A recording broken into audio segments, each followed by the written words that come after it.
Hello बच्चों, मेरी किताब चैनल पर आप सभी का बहुत बहुत स्वागत है। पिछले पाठ में हमने आपको कर चले हम फिदा पाठ के भावार्थ, प्रसंग, व्याख्या और काव्यांशों से जुड़े जितने भी प्रश्न उत्तर थे वह आपको बताए थे, समझाए थे।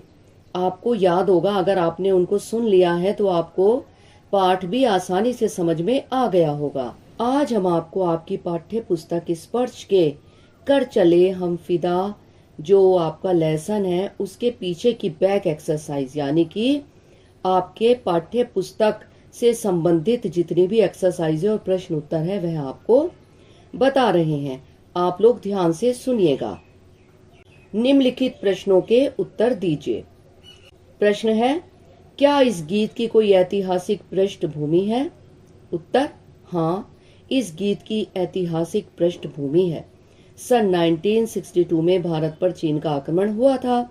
उस युद्ध में अनेक भारतीय सैनिकों ने सीमा पर लड़ते लड़ते अपने प्राण देकर भारत के सम्मान की रक्षा की थी। इसी युद्ध की पृष्ठभूमि पर हकीकत फिल्म बनी थी। यह फिल्म चेतन आनंद ने बनाई थी। इस फिल्म में भारत चीन युद्ध की हकीकत को यथार्थ रूप में दर्शाया गया था।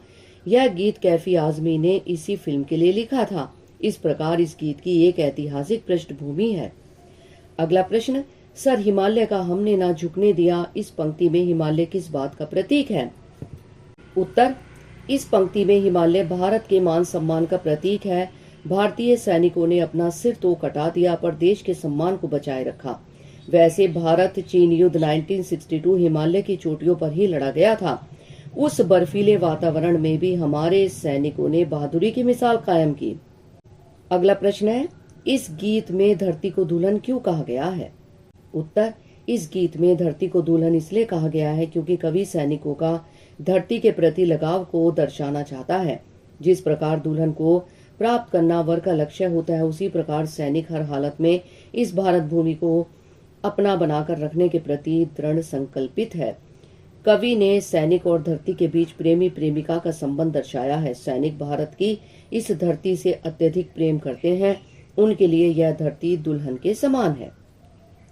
अगला प्रश्न, गीत में ऐसी क्या खास बात होती है कि वे जीवन भर याद रह जाते हैं? उत्तर, गीत में भावना की गहराई, सच्चाई और मार्मिकता होती है। उनमें गेयता का गुण भी होता है। गीत अपने इन गुणों के कारण सदा सदा के लिए अमर बन जाता है और वह जीवन भर याद रहता है।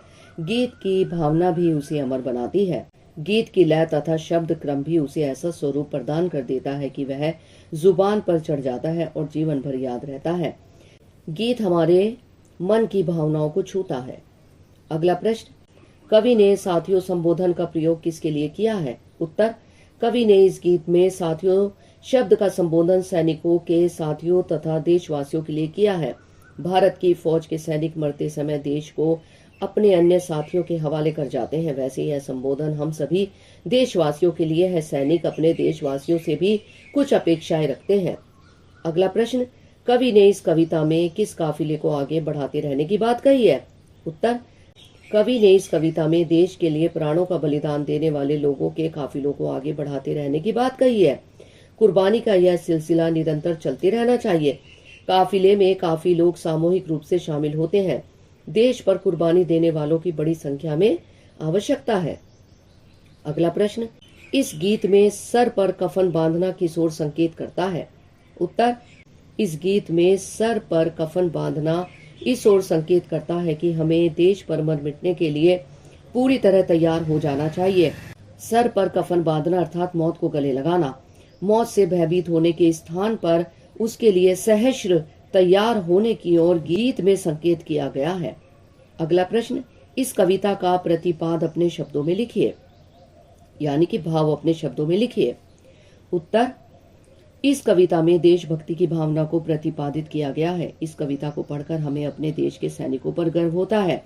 इन सैनिकों ने अत्यंत विषम परिस्थितियों का सामना करते हुए देश की रक्षा हेतु अपना अमर बलिदान दिया। मरते दम तक वे देश रक्षा के प्रयासों में लगे रहे और अपनी इस धरोहर को अपने साथियों को सौंपकर चले गए।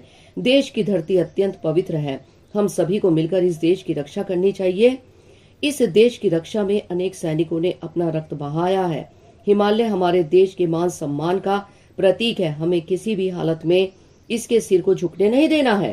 हाँ, प्रश्न है, निम्नलिखित का भाव स्पष्ट कीजिए। सांस थमती गई, नब्ज जमती गई, फिर भी बढ़ते कदम को न रुकने दिया। इसका भाव है, इन पंक्तियों का भाव यह है कि हमारे सैनिक मौत की परवाह किए बिना अंतिम सांस लेने तक देश की रक्षा के प्रति संचेष्ट एवं क्रियाशील रहते हैं। किसी भी बाधा के कारण उनके बढ़ते कदम रुकते नहीं हैं। मौत भी उन्हें अपना काम करने से रोक नहीं पाती। अगला, खींच दो अपने खूह से जमी पर लकी, इस तरफ आने पाए ना रावण कोई। भाव, देश की रक्षा के लिए अपना खून बहाना पड़ता है। लकीर खींचना अर्थात सुरक्षा का घेरा बनाना। यदि हम सतर्क रहें तो कोई भी शत्रु देश की सीमा में घुसने का दुस्साहस नहीं कर पाएगा। सैनिक युद्ध में अपना रक्त बहाकर इसी प्रकार की लकीर खींचते हैं। देश की रक्षा बातों से नहीं, शक्ति से होती है। अगला, छू ना पाए सीता का दामन कोई, राम भी तुम ही लक्ष्मण साथियों। भाव, हमारे देश की धरती सीता के दामन के समान अत्यंत पवित्र है। हमारा प्रयास यह होना चाहिए कि कोई भी शत्रु इस पवित्रता को नष्ट करने में सफल न हो पाए। हम सभी को मिलकर राम और लक्ष्मण की भूमिका का निर्वाह करना होगा, अर्थात देश की शुचिता को बचाकर रखना होगा। भाषा अध्ययन है। इस गीत में कुछ विशिष्ट प्रयोग हुए हैं। गीत के संदर्भ में आशय स्पष्ट करते हुए उनका वाक्य में प्रयोग कीजिए। इसमें है, कट गए सर, नब्ज जमती गई, जान देने की रुत, हाथ उठने लगे। कट गए सर, वाक्य है, देश की रक्षा में अनेक सैनिकों के सर कट गए। नब्ज जमती गई, वाक्य, हिमालय की बर्फ में आदमी की नब्ज जमती चली गई। अगला, जान देने की रुत, वाक्य, देश पर जान देने की रुत कभी कभी ही आती है। अगला, हाथ उठने लगे, वाक्य, देश की रक्षा के लिए लोगों के हाथ उठने लगे। अब इसमें आपका एक और है योग्यता विस्तार वाला। फिल्म का समाज पर प्रभाव विषय पर कक्षा में परिचर्चा आयोजित कीजिए। ठीक है, तो इसमें आपने इस तरह से आपका आ सकता है ये प्रश्न के फिल्म और समाज विषय पर 100 शब्दों में एक अनुच्छेद लिखिए, यानी कि अपने शब्दों में इसको बताइए। तो आपने क्या करना है, इसके बारे में ऐसे लिखना है। पहले आप हेडिंग लिखेंगे फिल्म और समाज, फिर लिखेंगे फिल्म बनाना एक कला है। कला फिल्मों में समाज का यथार्थ चित्रण करने का प्रयास किया जाता है। फिल्म का समाज पर बड़ा गहरा प्रभाव पड़ता है। समाज में हिंसा और सेक्स का जो भोंडा रूप दिखाई देता है वह फिल्मों की ही देन है। धूम 2 फिल्म देखकर कितने ही नवयुवकों ने मोटरसाइकिल चुराकर उसी तर्ज में मोटरसाइकिल चलाई। फैशन के क्षेत्र में भी फिल्मों की भूमिका बड़ी व्यापक है। अधिकांश फिल्में समाज की रुचि को विकृत कर रही हैं। कुछ फिल्में यथार्थ का चित्रण कर सही दिशा भी प्रदान कर रही हैं। इसीलिए हमेशा ऐसी फिल्में बनानी चाहिए जो समाज पर अपनी अमिट छाप छोड़ सके और समाज को और उसके बिगड़ते रूप को एक नई दिशा देकर समाज को सुधारने में पूरी मदद कर सके। ठीक है, अब आपका परियोजना कार्य है, सैनिक जीवन की चुनौतियों को ध्यान में रखते हुए एक निबंध लिखिए। ठीक है, अब हम आपको बताते हैं सैनिक जीवन। देश का सैनिक बनना चुनौतीपूर्ण कार्य है। सैनिक को अपने कार्य क्षेत्र में अनेक प्रकार की चुनौतियों का सामना करना पड़ता है। सैनिक की ट्रेनिंग भी चुनौती भरी होती है। वहां उसे कठोर अनुशासन के मध्य जीवन जीना पड़ता है। वहां का अनुशासन ही उसके भावी जीवन की दिशा का निर्धारण करता है। सैनिक का सारा जीवन संघर्षशील होता है। उसे देश की सीमाओं की रखवाली करने की जिम्मेदारी पूरी करनी होती है।